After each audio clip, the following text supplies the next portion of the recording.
Tena uwanja wa Benjamin Mkapa na mbele ya kamera tupo na shabiki wa Dar es Salaam Young Africa, naye atajitambulisha kwa majina yake yote matatu. Karibu.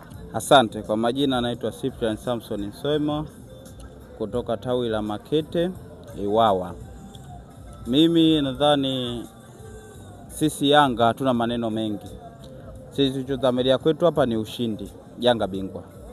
Yanga bingwa NBC, Yanga bingwa kimataifa. Yanga bingwa NBC na Yanga bingwa kimataifa. Na pia Yanga mmetoa jezi nyingine. Ni jezi zile zile material kila kitu. Ni kasoro katoka GSM na imekuja nia, na baadhi ya mashabiki wa Yanga wanakuambia hii nia hii ina maana mengi. Wanasema wengine wana nia ya kuchukua ubingwa wa Afrika, wengine wanasema wana nia ya kuchukua kila kitu. Sawa. Mimi nadhani wako sahihi kabisa kwa sababu nia ina maana nyingi. Nia ina maana ya kuchukua kimataifa, ya kuchukua NBC. Lakini pia makombe yote yaliyoko mbeleni mwetu. Kwa hiyo chochote tunachosema kwetu sisi nadhani tuna maneno mengi. Wananchi tunajuana, Yanga bingwa. Pamoja na yote tulionayo, lakini tupende kushukuru GSM kwa sababu wauni walituingilia, wametengeneza jezi feki. Sisi GSM kaamua kutufurahisha kutengeneza jezi nyingine. Tunashukuru kwa kupata jezi bora, jezi inayopendwa na mashabiki, jezi nzuri. Sasa hii kama ile ya mwanzo sema imebadilika tu kwenye nembo ya biashara.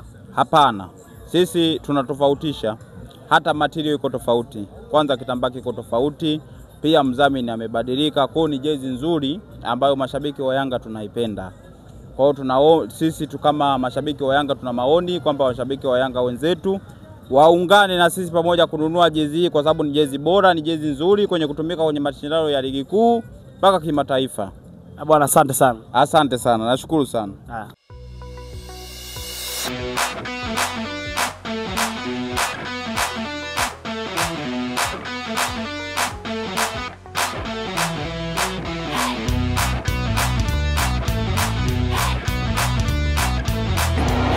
Ilikuwa ni 4-1. Kibu Dennis Prosper nyota. Mzizi akaikuta, akaiweka pabaya.